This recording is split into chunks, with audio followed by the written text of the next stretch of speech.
Hello, and welcome to Diversity 2021. I'm Teki Lemnicki, Artistic Director of Tellin Tales Theatre. So, what is diversity? Well, each year we invite actors, writers, and advocates with disabilities to develop solo performances in a 6-week workshop called Everybody Has a Story. Then we put them on their feet with set pieces, movement, and sound in a theater like a typical performance. Now, in our 7th year and second virtual workshop and show, our participants were challenged to go deeper into their stories in a master class. They became midwives for each other, helping to birth these new stories. The virtual environment became a safe, intimate space, and the stories came into the world loud and proud to be the offsprings of warriors with disabilities scattered all over the country. At Tellin Tales Theatre, we believe that the power of personal story transcends any pandemic, geography, or disability. My hope is that you connect, even in some small way, to the themes in these performances and gain the courage to tell your own deeper story, no matter who you are. The program was offered at no cost to the participants. If you would like to help us provide more programs like this, please donate at tellintales.org.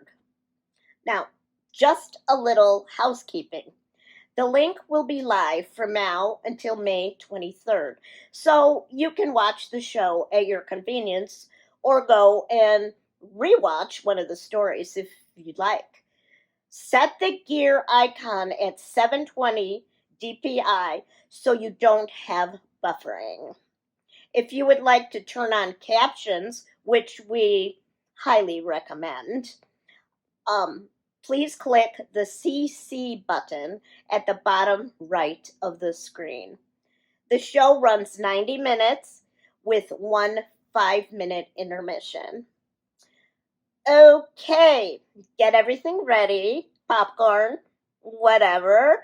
Turn off the lights, put away that cell phone, and enjoy Diversity 2021. Thank you.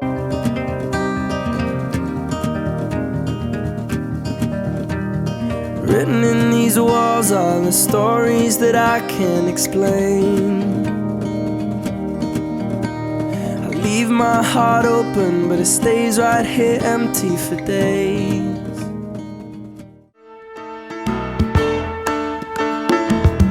Short people got no reason. Short people got no reason. Short people got no reason to live. Hey, are you in line for the Zack Snyder autographs? You are? Great. I've been in 4 different lines just to find out they're all for the same women's restroom. Can you believe it? Well, isn't it great that we're all here? I mean, it's February, a little early for C2E2, but it's fantastic. I mean, what? Are they afraid that coronavirus is going to come over here? Come on, it's not getting all the way over here, and even if it does, this is Chicago. We can take it.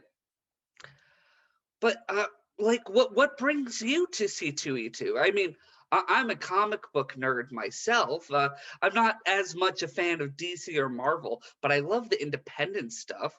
Like, do you like Lumberjanes or Saga? How about any of that gay stuff that Tinian is coming out with? Um, what was that? What do you call me? Ben? My name is Ben, so you could call me that. Um, that's not what you mean? Oh, Like what am I dressed as? I'm Dopey from Snow White and the Seven Dwarfs. Hi ho, soft work we go. That's also not what you mean? Well, what do you mean? Oh, you mean because I'm short? Yeah, I'm a little person or a person with dwarfism. You know, I kind of came here the same reason everyone else did. We're all nerds and we all want to release that inner fandom. But when I was taught how to be polite to people or how to introduce myself, it started as, "Hi, my name is blank. How are you today?" What was that? Oh, I'm sorry. I mean, "Hi, my name is Greg. How do you do today?" Not, "Hey, I noticed you're different and I need to categorize you."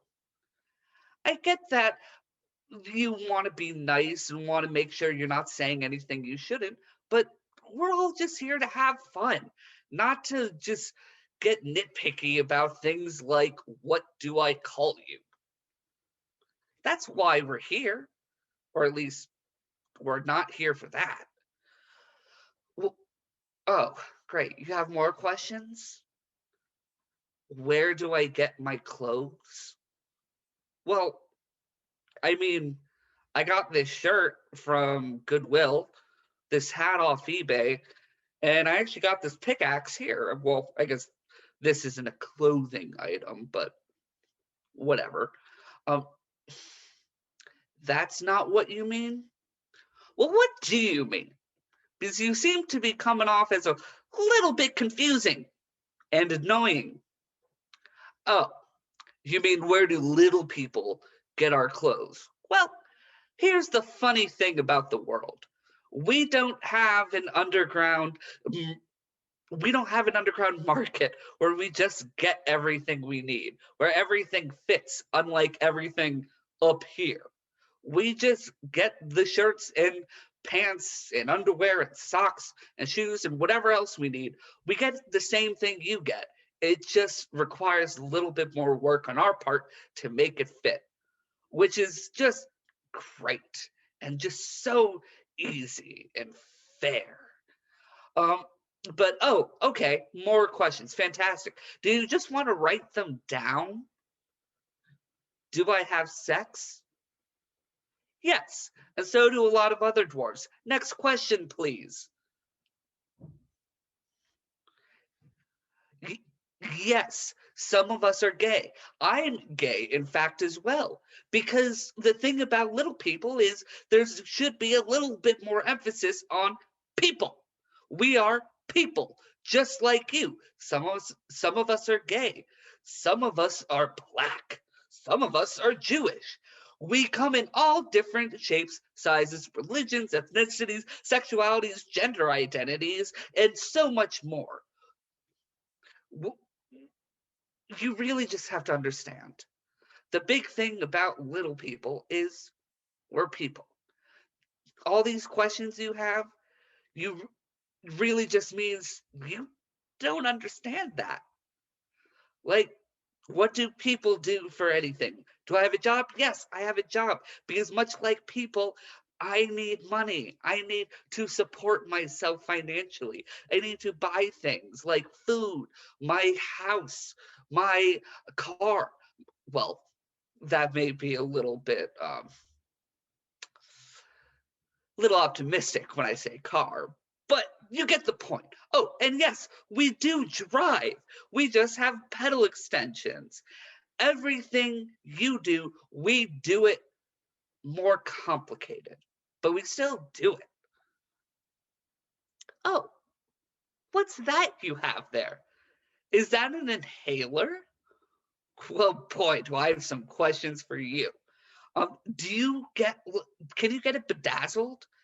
Do you go to a different place to get your inhaler than us normal people do to get our prescriptions? Because, like, I go to the CVS, but I don't have asthma, so I can only assume you go somewhere else.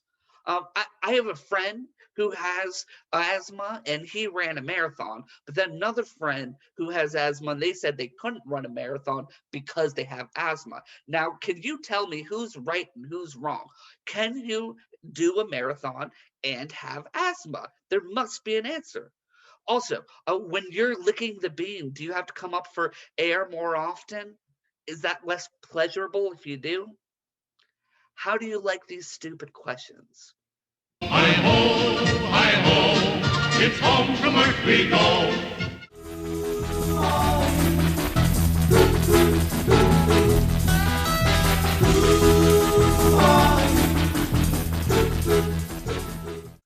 Thank you, President Daniels. You're probably thinking to yourself, who are you and what are you going to say that is supposed to inspire me? And to be honest, I don't know how my words will impact you. I'm not a famous author or a CEO of a Fortune 500 company. I haven't done a TED Talk yet, and definitely haven't won a trophy in any sort of sport. But what I have done is existed in this world for 40 years. I remember a time when I sat in a gymnasium full of hope and anticipation for my life ahead, and then life happened, and I lost my way and even parts of myself. But I'm back here now to accept my master's degree, and Dean Sander asked me to come and share my story. Who are you? When Wendell, my director of talent, asked me that question, I sat dumbfounded as I stared back at him from across his desk. I gulped, my eyes grew wet, and I started to sob. It took a few minutes to process his question before I mumbled through the tears. I don't know. See, since surviving my first abusive relationship at 23, I've always introduced myself as a survivor of domestic violence because, well, I am a survivor. But when he asked me why I felt like I needed to lead with that, I didn't have an answer. I always thought being a survivor was my superpower, but the superpower I truly possessed had to be unlocked, and his words set that ball rolling. Who are you? That question opened a door that I didn't even know existed. And when I started to look inside, the things and opportunities I found were extraordinary. So I ask you, who are you? Right before I accepted the executive assistant position at the Chicago Community Trust, I experienced a series of serendipitous events that at the time I couldn't explain and definitely didn't understand. I sat on that job offer for nearly a week contemplating whether I'd accept. And to be honest, I can't even believe I had to think about it. Anyway, while sitting in contemplation, I was let go by my former employer with absolutely no warning. I didn't see it coming, and I had no idea how that single event would change the trajectory of my life. It had been 6 weeks of complete career bliss when the first opportunity presented itself. It was an early morning in the office, and I stopped to grab my mail. In my folder, there was a bright colored card in there for ADA 25's Advancing Leadership Program. A leadership program started at the 25th anniversary of the signing of the Americans with Disabilities Act. It read something along the lines of, do you know someone who identifies as having a disability and wants to lead with power and influence? If so, have them apply for the Leadership Institute. I stood there, mouth a little open, and thought, damn, I have a disability. So let me explain. It was in early 2013, after an exhausting few months of dealing with migraines, confusion, constant pain, balance issues, and even falling a few times, that I was finally diagnosed with a double dose cocktail of multiple sclerosis and fibromyalgia, among a long list of other things. What the hell is this? Why me? I didn't understand where it fit into my life, so instead of accepting it, I just existed in it. But holding that card in my hand prompted these strange feels all through my body like, yeah, we're talking to you. I tried to talk myself out of it because, well, there's absolutely no way I'm disabled enough for this program. People can't even tell I'm sick, and my job has no clue. I felt ashamed by my discomfort and non-acceptance of who I was. It was that card in my mail folder that day that landed me in Wendell's office where I heard those words. Who are you? And if I'm honest, I didn't really know me. I knew I liked ice cream and Law and Order SVU, coffee, my kids, and my dog. And I knew that I didn't like being criticized or yelled at. I hated seafood and definitely had a disdain for Republicans. Am I allowed to say that? Oh, but I still didn't know me. After disclosing my disability status, Wendell went without any hesitation and told me to apply. A few months later, I received an email letting me know I was accepted as a fellow in the 5th cohort of the Leadership Institute. I was so grateful for the opportunity. 2020 started off with a bang, and I was ready for it. I had only enjoyed one session of Leadership Academy before COVID happened. The pandemic left so much up in the air. Luckily, Leadership Academy wasn't canceled and instead went virtual. It definitely felt different not being in person, but the friendships, support, self-love, and acceptance I was learning was more valuable than I could have ever imagined or even understood. And if I'm being honest, I struggled to adjust being home and isolated from the world, and my mental health really suffered. One thing I know for certain now is that I'm an extroverted introvert, and I thrive when I'm around others. I didn't recognize it initially, but being forced to sit down was exactly what I needed to do to learn who I was and grow into my identity. In that unplanned solitude, I realized I had never, ever put myself first. Ever. The last 20 years were spent being a single mom raising my 2 boys. Everything I did was to ensure that they had the things they needed and lived a life better than the impoverished, confusing, insecure, traumatic one that I grew up in. Everything changed in 2020. I call it the year of hindsight. Not only did I start my ADA 25 fellowship, I found the strength to end unhealthy relationships with both my romantic partner and my best friend of 10 years. I invested in myself. I hired a life coach, went back to grad school to study nonprofit management, and embarked on a journey of self-love and healing. I changed my attitude to one of gratitude. Doing all of this allowed me to think deeply about the impact I wanted to have on the world and what truly made me happy. I found myself living for the first time. Hell, I skydived on my 40th birthday from 14,000 feet in the air. If that ain't living, I don't know what is. I slowly was learning who I was.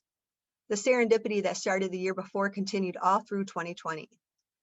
Who are you? Wasn't a question that intimidated me anymore, but I still didn't have the answer for it. I thought about all my difficult life experiences, and I asked myself, what was the purpose of those things? I survived so much. There has to be a reason. I knew in my heart that my surviving was so that I can help others live. I crafted my elaborate plan to stop the cycle of domestic violence and reduce trauma in families. My trust colleagues believed in my mission, encouraged me to follow my path, and some even introduced me to thought partners that I couldn't have ever imagined working with, let alone having a conversation with. Opportunities availed themselves. Even time was on my side.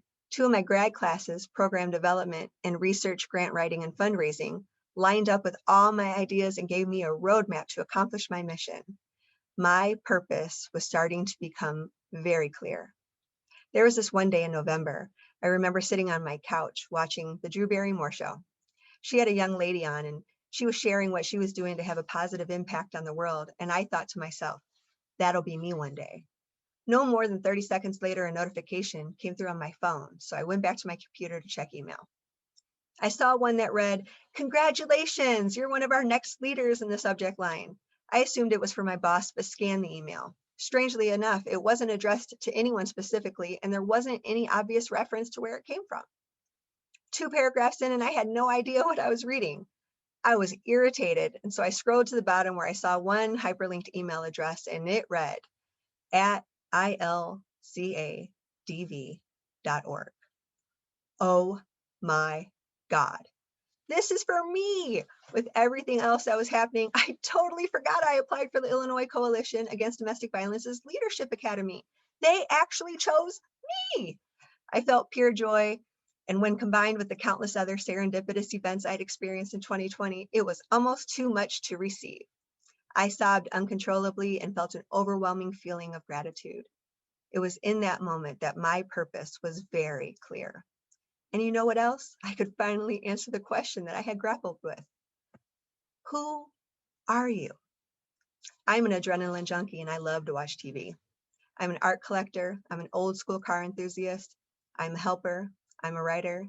And now I'm a storyteller. I'm a ginger. I'm a student. I'm a mom. I'm a lover of love and a giver of hope.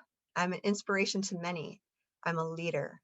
I'm a change maker. And I am going to stop the cycle of domestic violence. And I could finally say it out loud and with pride. I am a woman with a disability. So I ask you, who are you?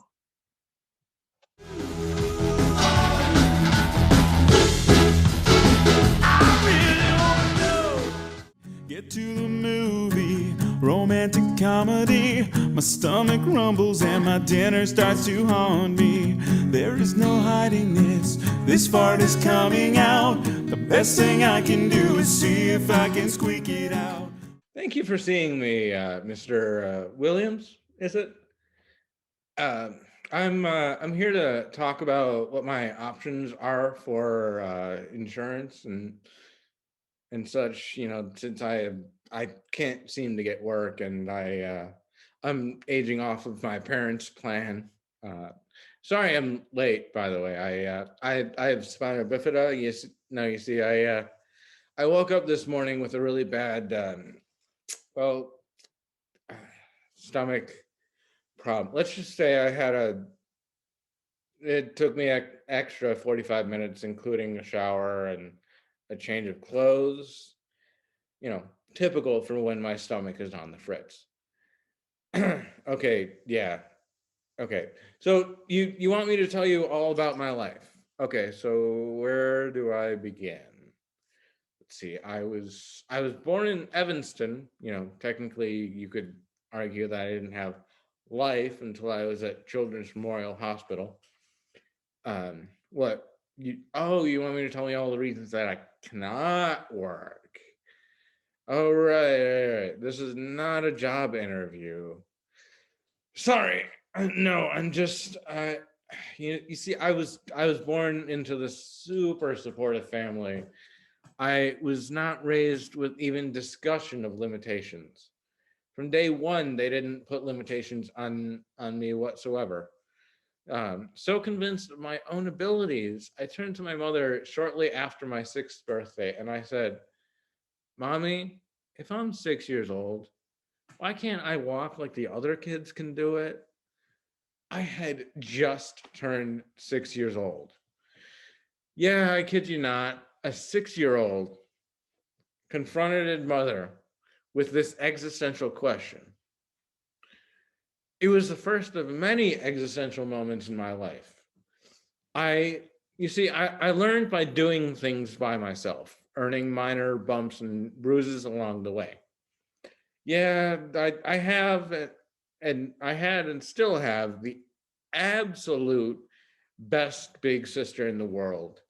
However, she could only really help with and relate to so much. So, what else do you need? Oh, so just start from the beginning.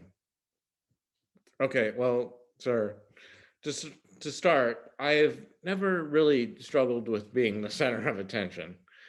From a young age, my parents were, or at least my father was convinced that I would end up hosting a talk show called Late Night with Jacko. I may still fulfill that someday. What I have struggled with is, vulnerability. I've never been truly comfortable being completely myself with anyone outside of my family, not even my best friend from high school. There are two exceptions to this: my ex girlfriend and a woman from college who still to this day makes my day better when I see her. Sorry, moving on. Continue, and then we'll loop back around. Okay, I won't tell you about her, but I'll discuss the incident. I was on campus. She was studying in a private room in the library with a few other people from our class. I personally prefer small study groups. It helped us focus more on the work at hand. The problem is that I'm able to get distracted by the slightest thing. A cell phone ring that vaguely sounds like Britney Spears' Baby One More Time, but different so as to avoid copyright laws. A student yelling, "I love you, you crazy man," from across the library. Where am I going with this? Just follow me. Welcome to my brain. So, anyways, I was distracted by all these different things happening. Oh, wait, what is that? I just saw something shiny behind you. I got distracted easily. Wait, is that a model fighter plane? Sorry, moving on. Sorry, ADD or well, something. I'm not quite sure. The guy who did my psych eval wasn't totally clear.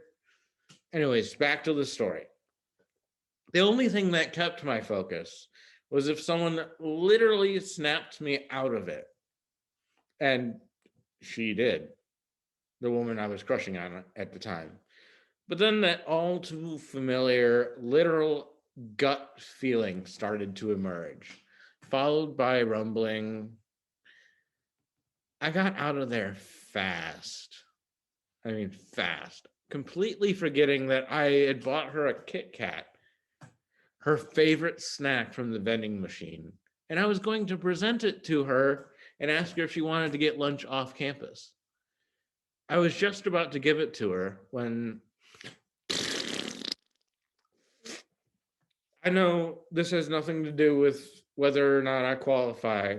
It's just another aspect of my life with a heavily managed, poorly controlled digestive system. Now, circling back.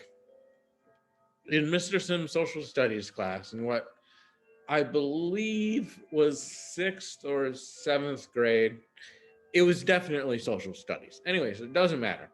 What does matter is that I was an 11-ish-year-old kid. It was a regular day at school.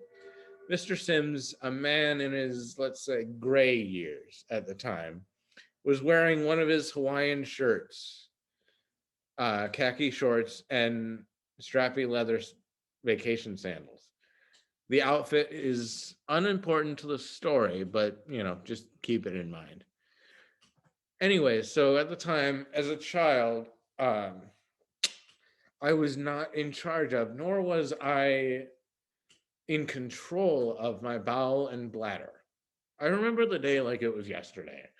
We were discussing, I don't exactly remember what it was, textbook approved to US history. So the accuracy was meh.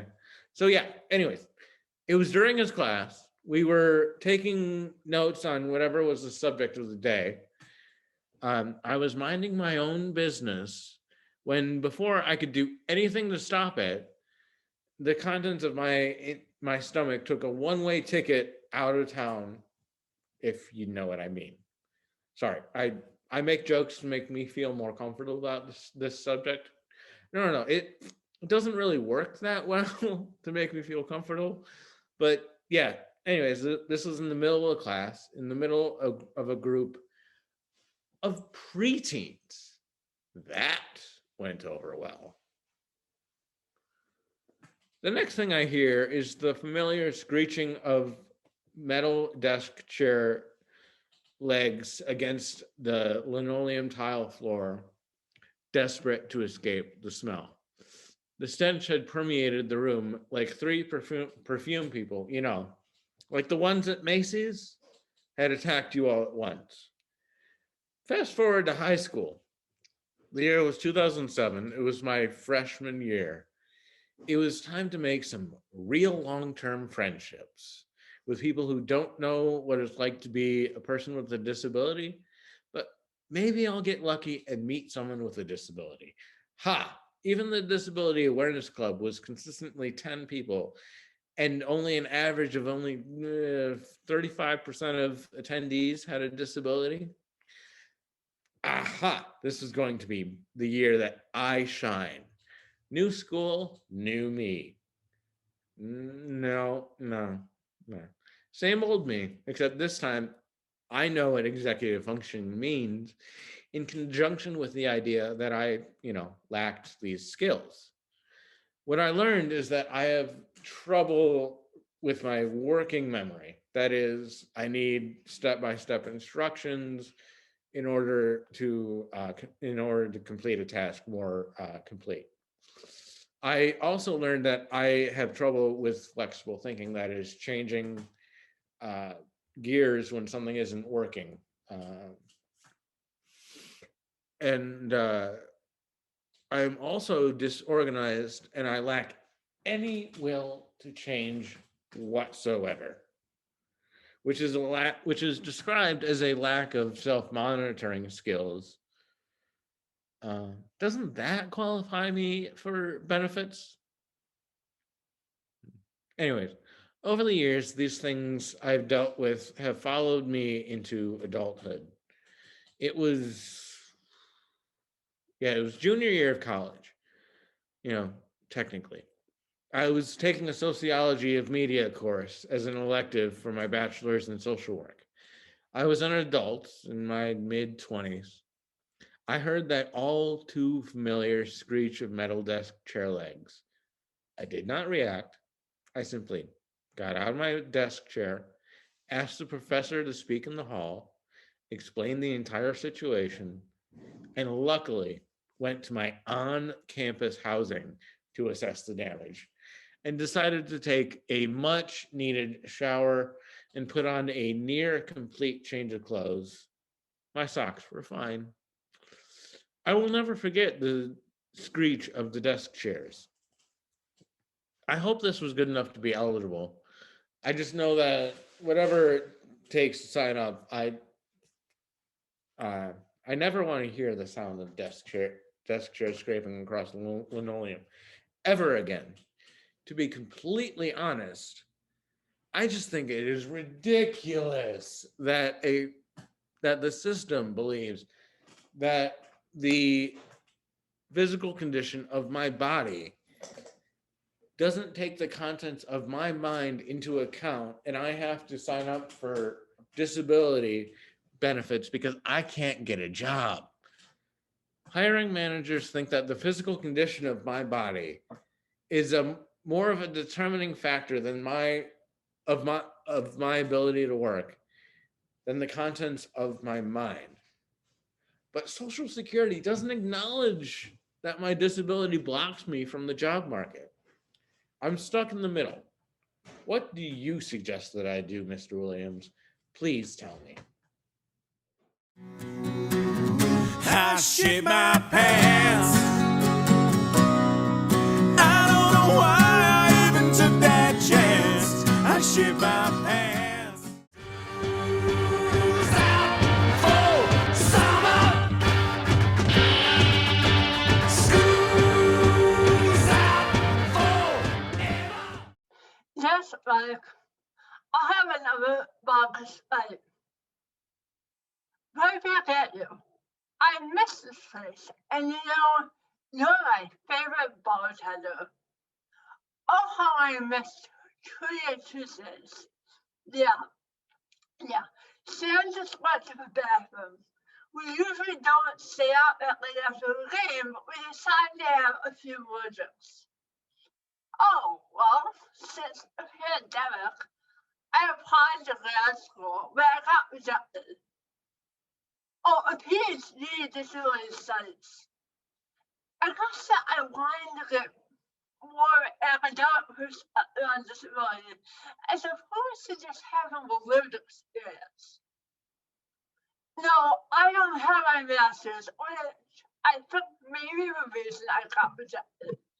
See, the school I applied to used to have a master's program in disability studies, but they got rid of it, so applying for my master's wasn't an option. And we weren't requiring a GRE for PhD because of the pandemic, so I applied.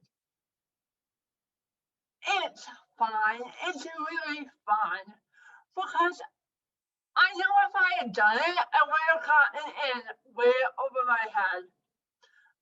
A PhD when I don't have my master's, I have to admit it may have been a bad idea.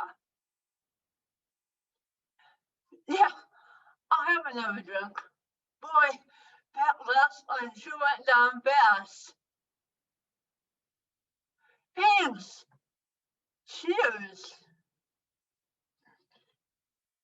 Yeah, you could be right. A PhD may have been too much of a challenge.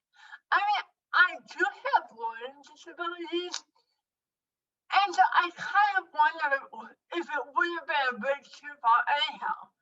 But I definitely did want a chance to try. Oh, yeah, I emailed them to find out why again.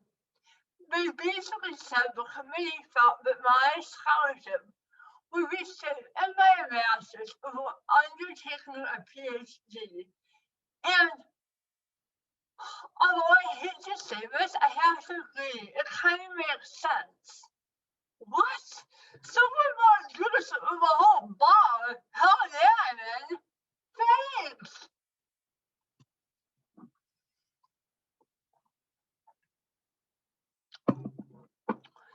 You're probably wondering if I wanted my degree in disability studies because I have a disability. Well, sometimes I see these brilliant observations about disability on Facebook and Twitter, and I wonder if really having a lived experience of disability gives me enough, I don't know, authority on the topic to speak about it intelligently. Like, I know there's the medical model of disability and there's the social model. Oh, I'll explain. The social model is basically the idea that there's nothing wrong with a disability, and that society's often negative reaction to it is a problem. The medical model is the opposite, where it says disability in and of itself is a problem. It's like this. If there's a person in a wheelchair and there's no curb cut, the medical model finds fault with the condition causing the person to be in a wheelchair, whereas the social model finds fault with the inaccessibility caused by the lack of a curb cut. I do not sound like a grad student. I sound like a sore loser. Well, I'm not going to cry into my beer because I'm not a beer drinker. Vodka? Yeah. On the one hand, I've been told that it's supposed to be bringing the master's program back next spring. So I think I will apply for that if they really do bring it back. But I don't know where I'll be in a year. I mean, what if I made major life plans like last March? The pandemic happened. Things wouldn't have panned out. One more? Oh, okay, Mike, if I have to, sure, why not? Hell, I guess while I'm here, I can get my PhD in drinking. So when I told my mom I got rejected, she said it's in my nature to always be searching. And she's right. It's like there's a row of doors, and I open all of them, and there's something great behind each of them. But somehow it never makes me feel, I don't know, ignorant at anything. I work for my parents, and I know I'm lucky to have a job. I know I'm lucky. But yet, it still feels like I'm supposed to be something, and I'm not even sure what that is. Sometimes I feel I'm 35, and I wonder, where is any of this going? And then I realize I felt the same way at 25. Man, how could it be so late? Last call? Really? Is it? No, I don't think it is. I don't think it's the last call for my opportunity to go to grad school. It's not, because, it's kind of like getting drunk. If you fail to get drunk after one drink, have another. If you fail after a second drink, have a third. One graduate school application rejected? Let's just take another shot, so to speak. Oh, Big Sam, I have to go. It was nice talking to you. I am not throwing away my shot. I am not throwing away my shot. And yo, I'm just like my country. I'm young, scrappy, and hungry, and I'm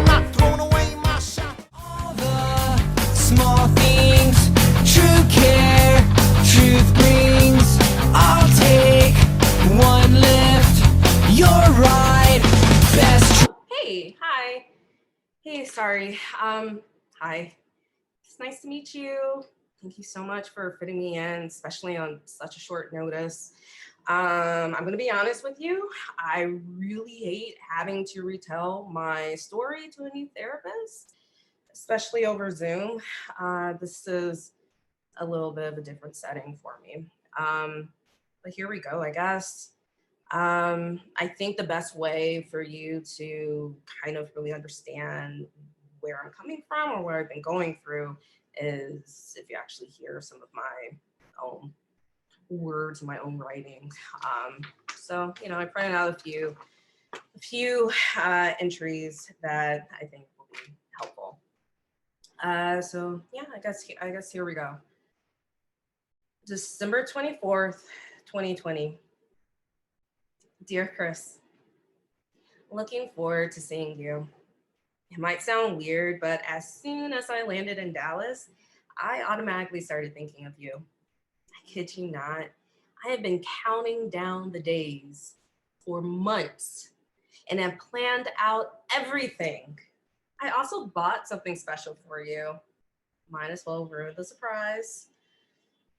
I've always wanted to give you flowers. I remember you telling me how much you love them. So this morning, I spent about 20 minutes deciding between the roses, geraniums, and daffodils. I bought you all three. And I swear to you, as I write this, my heart fluttered and my palms started to shake and grow sweaty. The colorful petals and the light swirls of determined, chaotic beauty that lace them, they just remind me of you so much. I feel a little bit shy though, or I'm sorry, I feel a little bit silly because I can't really remember your favorite color. I do remember that freshman year of college, you had this brightly colored sweatshirt. Was it orange and striped? Remember when you were when you were in town and we were about to see your favorite band, Isley? After half of my shirts got messed up in the wash, you took me to Urban Outfitters and you bought me this electric yellow shirt with a bright pink thunderbolt. It was literally the brightest item I've ever owned. So nervous, Chris. It's almost time for me to get in the car and see you again. December 26th, 2020. Dear Chris, I'm still a little speechless from the other day. When I first arrived to meet you, the cold and wind almost felt like it was pushing me away. It took me a little while, but I found you in the aisles, all alone and almost unrecognizable. I have to get used to seeing you this way. Weathered, tin-plated, framed picture and name etched on a headstone. I can't believe it's been 13 years. And I can't believe we were just 19. I don't know what stands out the most. Christmas Eve and seeing all the other graves ornately laced with brightly colored tinsel, or seeing that your grave was bare. You deserved so much more than this. To be here, you deserve the world. But I guess flowers will have to do. Remember during high school when we would hide out and eat lunch in the stairwells between the art rooms? We would talk about crushes and your cathartic appreciation for Darnie Darko and Jake Gyllenhaal's acting charisma, how you were going to be Diego Luna's future husband. I know. It was also there that we traded our color-coded Blink-182 CDs with each other. I wanted teal and you wanted pink. We both loved the drummer, Travis Barker, and his spiked hair. which I think you love so much so because I remember for the first 3 years of high school, you wore a mohawk that nearly toppled the sky. Did you know that you took me to my first punk rock concert? I've never seen someone headbang so enthusiastically without fear of losing their glasses.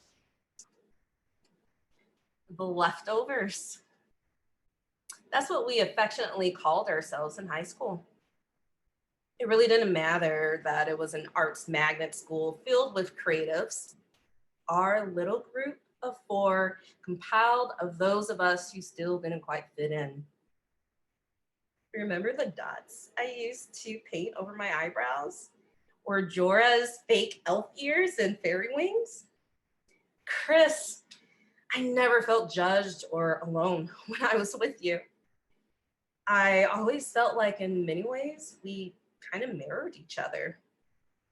Our then speech impediments and experience with undiagnosed depression and childhood trauma that we covered up with dry humor and sarcasm.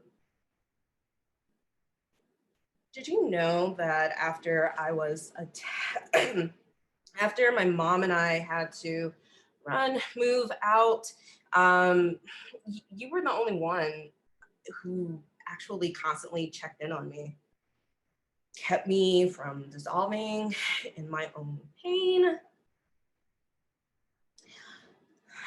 Then you randomly and traumatically died a year later, which I guess was the final psychological straw for me. As F. Scott Fitzgerald put it, I cracked. Too much pain and too many tears. And I finally did dissolve in my pain because of you.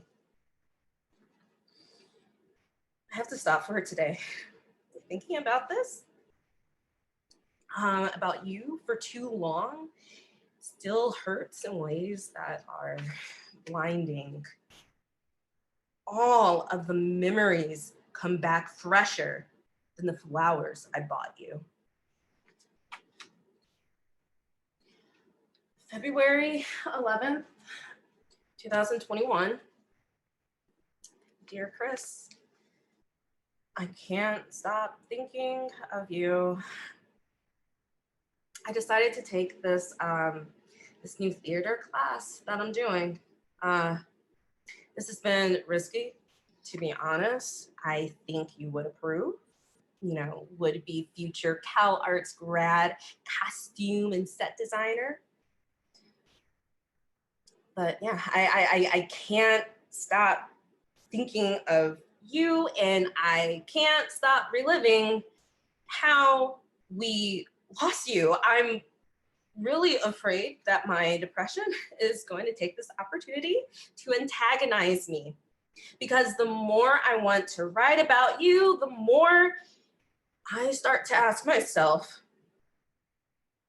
did you know that you were the first boy my mom let spend the night? Did you know that you were the first guy who ever went into a physical fight for me? Did you know you were my first out-of-town guest when I moved from Chicago to Dallas for college? Did you know that after you passed, that to this day, I have horrible social anxiety about talking on the phone? Do you know that I started volunteering to cope with you passing? Yeah. That actually set me up for my future career of helping others and for creating my own nonprofit. Did you know that I've never blamed God for what happened? Only that he helped me find meaning in this surreal pain. Do you know that after you passed, I would take baths where I would hold my head underwater to see how long I could bear it, so I could imagine what you must have gone through? Do you know that I can't get near fucking New Hampshire without breaking down? It's stupid. Picturesque rivers taunt me. Made living in New England difficult. It took years before I felt comfortable swimming again, to have water surround me. Do you know that the strongest memory that I have is standing at the entrance of the funeral home, our new meeting spot, and having to hold hands with our friend Andrea just to approach you? And for a second, I can almost hear your voice.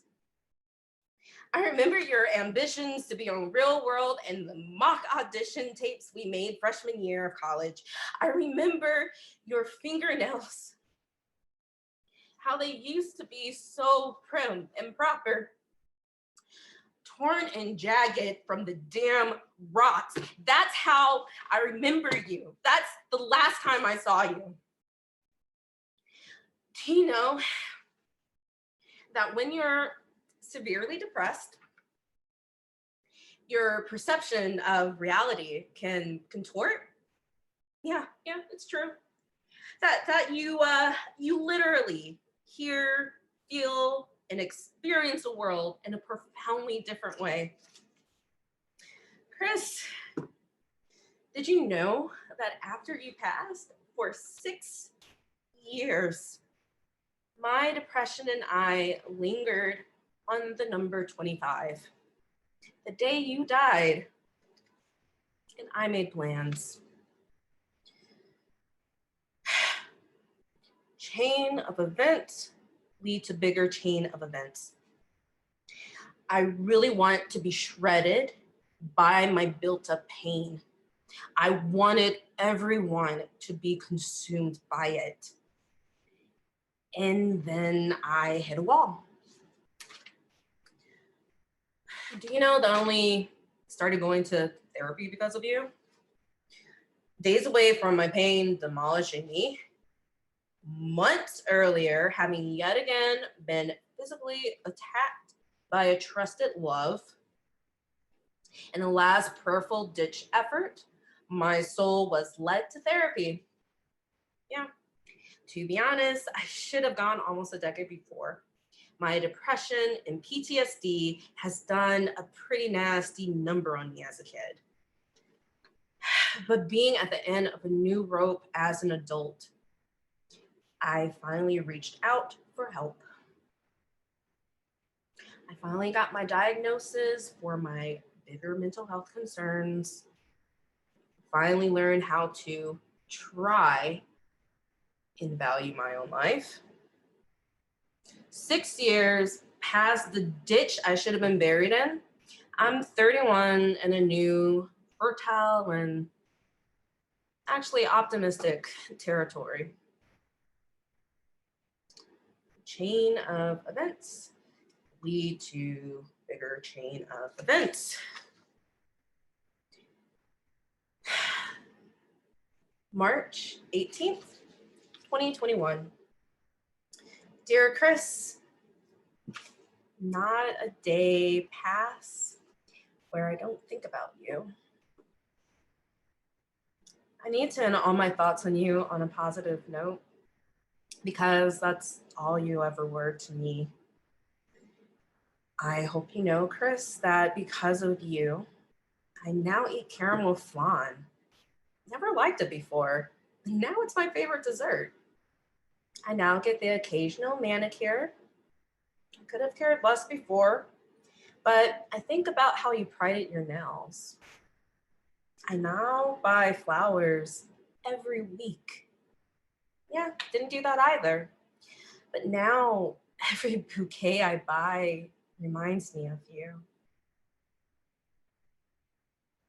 Nothing makes this easier, you not being here. But I have filled my life with little mementos to your unforgettable presence. I love you like a brother. I love you for everything that you taught me, intentionally or not. Having you in my life has always made it a bit brighter. I just want everyone to know that. Okay. So thank you for letting me get that out. And I know it's a lot to take in. It's usually a lot for people to hear, but thank you again for fitting me in and for taking the time to see me. So yeah, definitely next week around this time works for me. Again, thank you so much, and I'll talk to you then. Thanks. Late night, come home, work sucks, I know. She left me roses by the stairs. Surprises let me know she cares.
This is not good. Oh, hey, scared me. I didn't see you over there. Yeah, you're right, actually. Your uniform does blend in with the wallpaper here. This is fancy, actually. Wow. I don't remember the last time I've been in a bathroom with an attendant. Do you mind if I use your mirror here for a second? This is gonna need a little help here. What happened? Oh gosh. You don't want to know. I'm okay. I'm okay. But yeah, that's definitely dirt on my face. No, I wasn't in a fight, actually. No. Okay, I'll tell you, but do you mind if I use some of the stuff here? It looks like you got some supplies. Oh, it's for everyone. Okay, thanks. Okay, where to start? Okay, here's crazy. But oh man, I'm glad I bring a brush everywhere. Where's my brush? Okay, here we go. So I'm coming here. I'm on my way, and I think it's a date. It's a date because I'm meeting my friend, but it's a fancy place here, and I'm dressed up, and I don't think we're meeting any other friends, so it's just me and him, and he's so cute, by the way, so cute. So I hope it's a date. But oh my God, dating! I hate dating. Dating is so stressful, so much anxiety. I can't even. But you know what's even worse than dating? Oh no. Dating in a wheelchair, actually. Yeah. Dating in the wheelchair is the worst.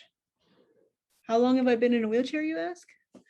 Well, I've been in a wheelchair about 10 years, and dating, never really dated. It's really terrible because, people don't see what people see the wheelchair mainly, right? They don't see the person. And if all they see is a wheelchair, they don't really see somebody dateable. And yeah, it's kind of frustrating, but it is what it is. And you know what's even more anxiety and stressful about dating with the wheelchair? The accessibility part. Yeah. So basically, oh God. Can I use some of your makeup wipes here? Okay, good.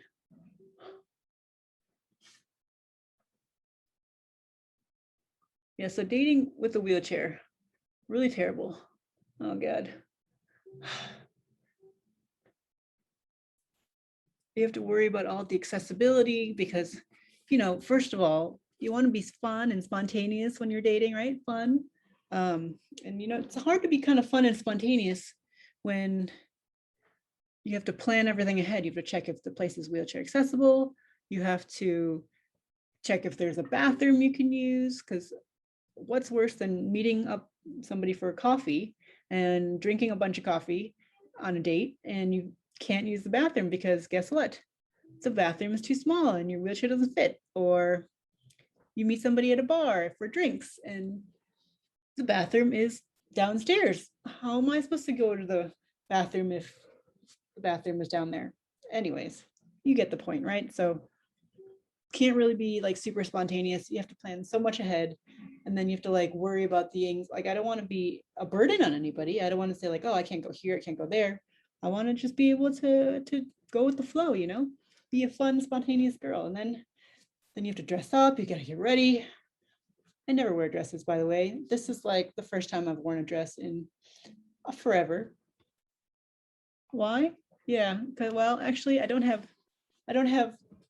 like with my spinal cord injury, a way to temperature regulate. So basically, oh God, basically, I'm always cold because I can't regulate the temperature. So got to get dressed up. So such a hassle. I tried on like 5 different outfits today. 4 of them were dresses, settled on this. And you know what? You know what doesn't go with a dress? Wheelchair seatbelt. If you have a seatbelt for the wheelchair, it kind of cuts the dress, all the dresses in a weird way. So not great. Oh no, more dirt. So I'm here, I'm on my way here, getting ready. And I call a wheelchair taxi. Then, there aren't any apparently. the wheelchair dispatch people said, no taxis available. That's great when you're trying to meet somebody for a date, right? Oh no. And then I try to call a wheelchair Uber. Nope, no Uber is available, none in my area, of course, because there's like everybody else can get an Uber in under 2 minutes, but if you're in a wheelchair, no Ubers for you generally, unless you wait 45 minutes. And today, no Ubers at all. So that's great. Oh man, there's more up there. Anyway, so I'm trying to call the Uber. I'm trying to call the taxi. None. So guess what? Got to take the bus, right? Great idea. Not. I'm on the bus finally after waiting at the bus stop for like 5-10 minutes. And then I'm on my way here. The bus driver slams on the brakes like 2 stops from here. I'm so close. And guess what? Next thing I know, boom, I am on the floor of the bus. Hence the dirt here. This is literally all dirt from the disgusting floor of the bus. Oh gosh. I'm so glad you have these makeup wipes. But yeah, I'm on the floor of the bus. Everybody's like, oh no. And then it's silent. And then I'm on the ground and I'm like, also silent because I'm in shock. And I'm thinking, oh my God, what do I do? I need to really get to this date. I don't know how am I gonna get back into the chair? I'm literally flat on the ground because I didn't wear my wheelchair seatbelt. And then I heard somebody in the back say, is she dead? And I was thinking, no, not dead, but definitely need some help. So finally I say, can I get some help here? I think I'm okay. I mean, I think I'm okay because I don't really feel my body because of my spinal cord injury. So I don't feel pain, but I don't think I'm, hurt. So I just need to focus on getting back into my wheelchair on this date, right? So thank God that the CTA hires big guys because the CTA bus driver got out of his chair and just scooped me back up and put me back in my chair. And 2 blocks later, here I am. No, I don't think I need an ambulance. I'm looking at myself here and no bones are sticking out. There's no blood. Just more dirt on my face. Oh God. So glad you have more makeup wipes here. Thank you. But yeah, it's really bad. This is terrible. Now I know, lesson learned, wear a wheelchair seatbelt. Don't try to be vain and wear dresses without your seatbelt. But oh my God. I hope he doesn't notice that like 10 minutes ago, I was on the floor of the bus here. This is so difficult. I'm really glad you have a big bathroom here. Because God forbid if it was in the basement, I would have to go on this date full of dirt. This is probably okay, right? I don't know, good enough, right? Good enough for a date. Hair still a little crazy. It's about as good as it gets. Okay, bras out. I think that's it. You think he'll notice? Okay, well, wish me luck. I'll need it. Thank you. Thanks for letting me use your bathroom mirror here and all your supplies.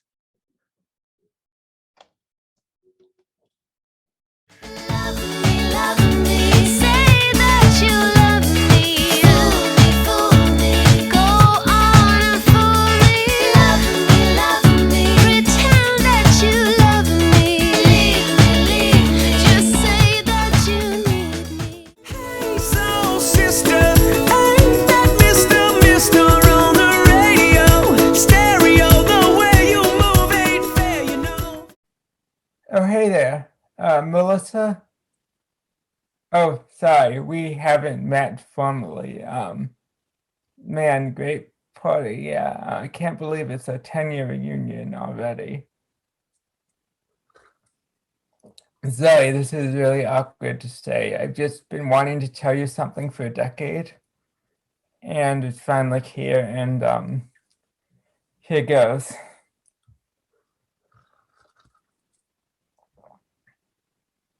You were doing your golf stroke wrong. Let me start at the beginning. My parents always encouraged me to do a lot of physical activity, like horseback riding, swimming, and golf. I used to love golf. Do you know the Red Rooster on Route 22? Yeah, the mini golf place. You drive by and you see Pinocchio and Porky Pig looking at you. Oh man, I love that place. I had all my birthdays there. Proudest moment of my childhood was on my 8th birthday. I got a hole-in-one on the 15th hole. And that was the really evil one where there was a dome and the hole was at the very top and it kept sliding past. Anyway, I'm rambling because I'm so nervous. One day the golf dome went up. It was like a giant white tarp, and it's a golf dome. So my parents took me inside, and the first thing I hear is the pat, pat, pat as balls hit the other end of the tarp. It was like an indoor driving range, and all I wanted was to have the ball go across the field and hit the tarp with the satisfying pat. Anyway, how are you doing? Oh, that's nice. That's nice. Anyway, I took lessons at that place, but I never ever got my ball to go across and hit the tarp. The cool thing about it though was every so often you'd find a cracked golf ball in one of the buckets, and they let me keep the golf balls, so I had a cracked golf ball collection at home.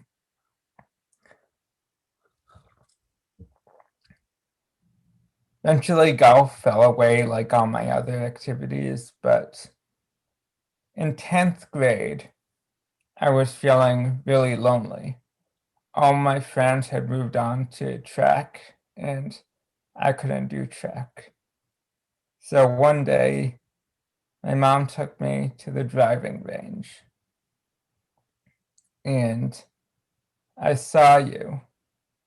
You were there with 2 of your friends, and you were having fun and laughing, and the only open tee was right next to yours. I was so embarrassed being there with my mom while you were with your friends. I don't know if you saw, recognized, or if you even remember that day, but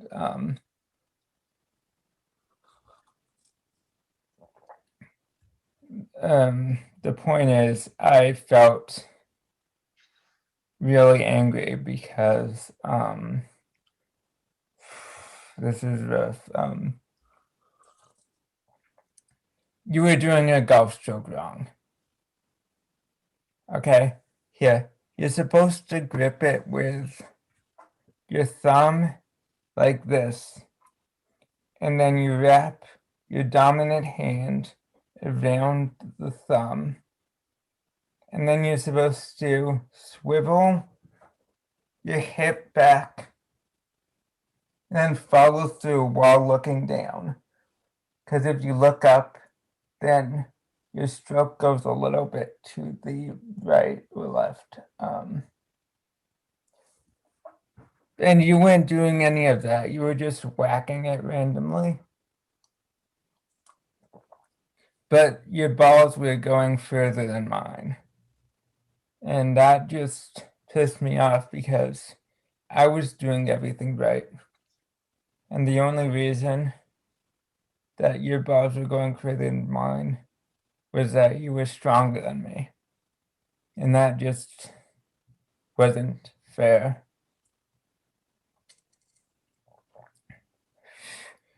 I don't really know why I'm telling you this, but it feels good to get it off my chest. Anyway, it was really nice catching up with you, and hopefully we can keep in touch. Okay? Good. Who am I kidding? I'm never going to that reunion. Hey, soul sister, ain't that Mr. on the radio? Stereo, the way you move ain't fair, you know. Been shooting in the dark too long. Something's not right, it's wrong. You're gonna make me lonesome when you go. Hello, everyone, and welcome to this virtual memorial service. I know this is kind of unusual, but I needed a way to honor her and to say goodbye because she was my teammate and she was my best friend. My husband Greg is taping this for me here on the honey farm where we live in the North Georgia mountains. I think she loved it here because it's kind of like living at the park, and it's where she retired, and now it's where she's buried. Hours before I met her or even knew her name, I woke up in my dorm room on the campus of Guide Dogs for the Blind in Oregon, dreaming that I was gripping a leash. This leash. Our instructors had stressed over and over, do not let go of the leash. And so in my dream, I was holding tight. But when I looked, there was no dog on the other end. But by that same afternoon, Guava was there. She was this beautiful, fuzzy black Labrador retriever with eyes like melted caramel. And she melted my heart. She was wiggly and waggly and fuzzy, and she made me smile all over. After she was done checking out the room, she came back to where I was sitting with my legs out in front of me. And all of a sudden she pushed under them, flipping me over backwards onto the bed. I laughed so much. It was a really good thing I was on the bed at the time. She got me through my PhD program from research to dissertation to graduation day, and we performed on stage together, doing solo shows and a production of 6 Stories Up where I played a lion tamer to her dog who wanted to be a lion who danced in the circus named Rory. Well, she did such a great job because Guava hated that costume, I think. She was not a fan anyway, but she did it for me. When I was working at the School of the Art Institute in Chicago, she was just a really good girl. Nobody really noticed she was there most of the time. There was a noise though one day coming from down the hall. It was like pounding, and I wasn't paying much attention. And then I heard a voice say, "Guava?" So I got up and there's my dog wandering down the hall in harness, dragging her leash, checking it out, I guess. We were always together, and I was always so proud to work with her. Everywhere I went, people recognized me because of her, and I was no longer just a disabled and blind woman wielding a white cane. I was visible and approachable with her. I was the woman with the beautiful, amazing dog. I remember the moment that I felt our shared bond. It was early in our training, and I reached down to touch her soft fur, and she looked back up at me at the same time. And I felt like my heart was going to jump out of my chest and burst. I felt so much love and trust, and I knew how sad I was going to be. when she died. And I knew that I needed to give her the best life I could. And as she looked back up at me, it was as if she was saying, "Yeah, me too, Terry." Then we watched her age, and her muzzle went white, and her hips went stiff. And she struggled up and down stairs and getting up and down from the floor. And the more pain she had, the more vulnerable and anxious she seemed. I could relate to the pain, but it was really hard to watch. And I thought, or hoped, I guess, that she'd one day die in her sleep. So I went to her and I would say, "Guav, it's okay. Whenever you're ready, you can go. And I'm going to miss you a lot. But I promise I'm going to be okay." But that didn't happen. She was sleeping more and playing less and didn't want to go on walks with us anymore. Greg told me that we needed to help her. He reminded me that she'd rather suffer, or she would suffer, before she would leave me. And especially a guide dog, a dog that was born and raised and trained to do one thing. She had devoted her life to me, and I'd relied on her for so long. Now she really needed me. So once I saw that, I also saw how weary she was, because it was written all over her face. And it was time. So we scheduled a mobile vet on his last day of work before shutting down for the pandemic. And he came out to our cabin, and we found a comfortable spot outside under the trees on a beautiful day, a lot like this day. And she died in my arms with her pack, surrounded by love. When she was gone, I didn't know who I was without her.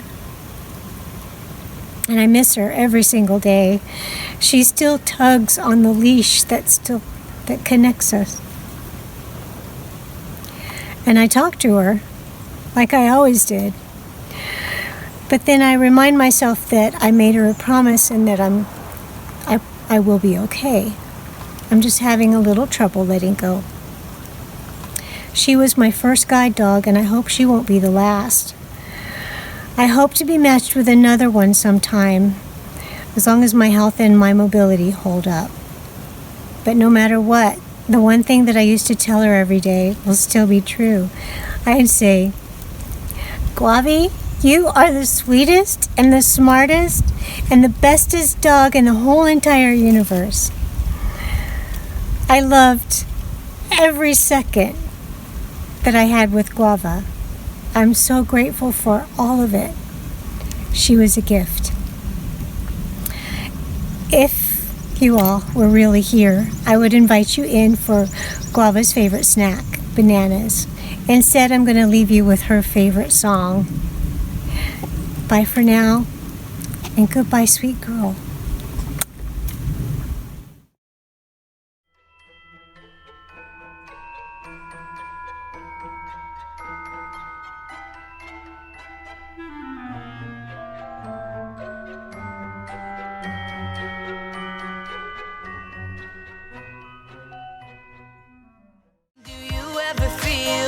Like a plastic bag drifting through the wind, wanting to start again.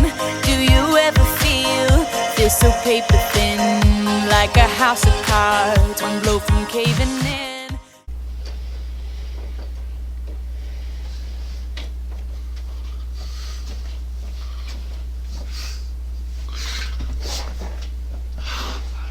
Hi, it's so good to see you. Thanks for having me over.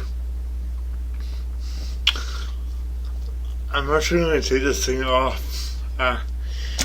We had both our shots, both of us. It's been over 2 weeks since then, so I think we're safe.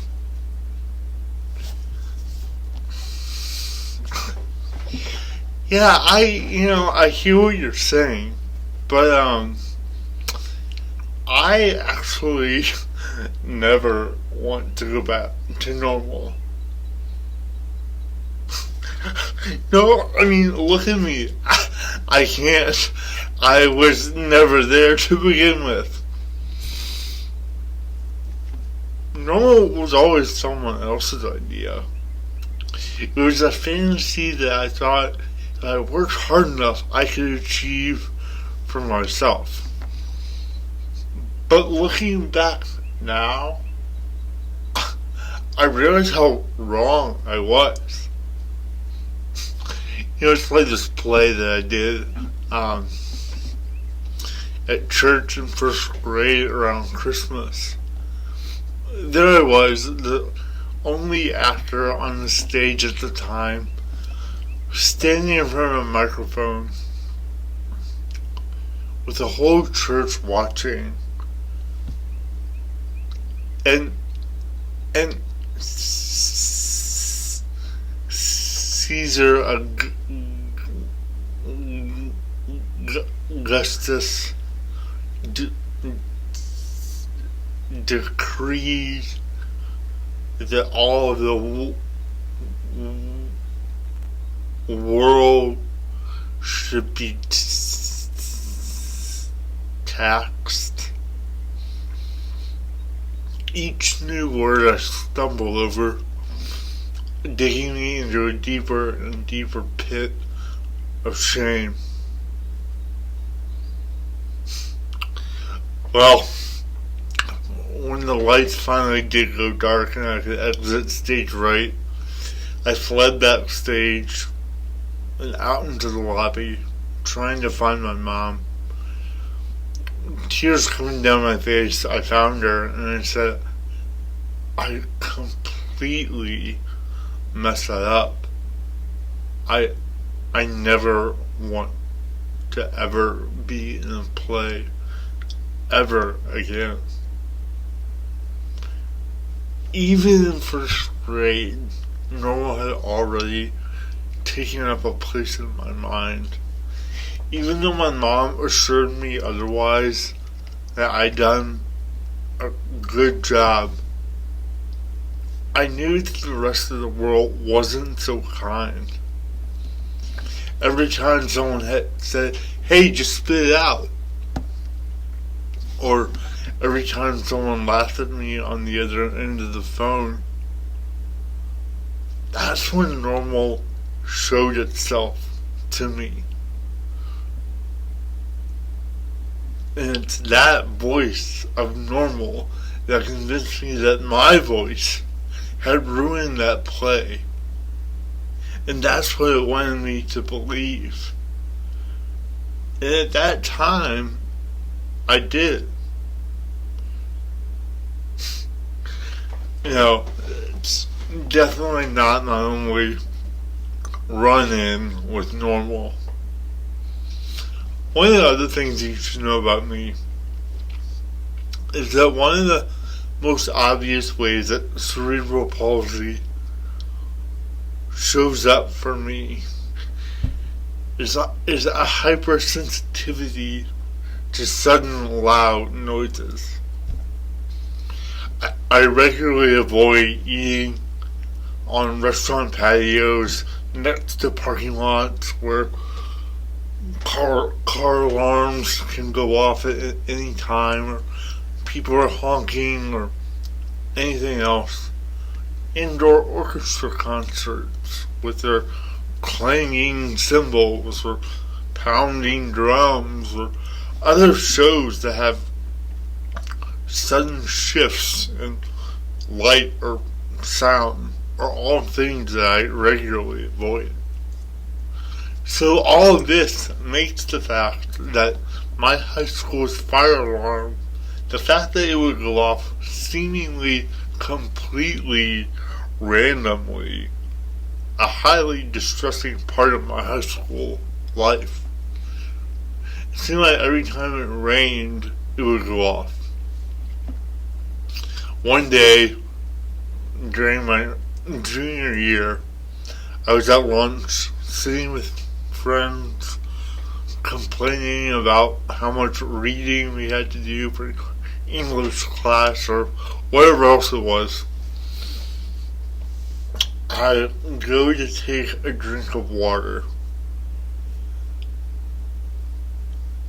And as I have my head cocked back, mid-swig, I hear the all too familiar blare of our school's fire alarm. As it happens, our table was right below the siren. I jump, water going everywhere, all over my blue raincoat, my blue lunchbox, all over my friends' things, and almost immediately the laughter started, telling me something that I knew already far too well, that this physical response over which I have very little control is something to laugh at.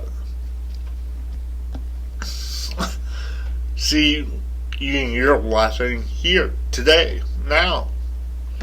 And that's the shit that I hate, because there's nothing I can do to control this. Being startled will always be uncomfortable. But what hurts even more are people's reactions to me when that happens, when I startle. The laughter, the mocking. We're all surprised by things. It's just my surprise is considered over and above what is considered normal. And so in those situations, I become the laughing stock. Don't get me wrong. I do want to see a return to people being able to go back to work safely and comfortably, to provide for their families, for kids to be back in school, to see friends. I will welcome the ability to go about my routines without quite as much planning or calculation. But hear me when I say normal, as most other people know it, has never existed for me. Normal always told me that I moved too slowly, that I was holding everybody else up. Normal always told me that the way that I speak is ugly. Normal stares at me when walking down the lakefront path or when I ride the CTA. Normal always assumed that I was straight when I've always been gay. Normal told me that my value is directly connected to how much profit I can produce for somebody else. Normal told me I was too sensitive. Normal told me I was a burden. Normal has always been someone else's idea. An idea I fought unsuccessfully to achieve for myself. But thank God I didn't. My abnormal is the only normal I've ever known. And it works. So, no, I don't want to go back to normal. I don't want to go back anywhere. If you want to know what I really think, fuck normal. You don't have to feel like a wasted space. And when it's time, you know, you just gotta ignite.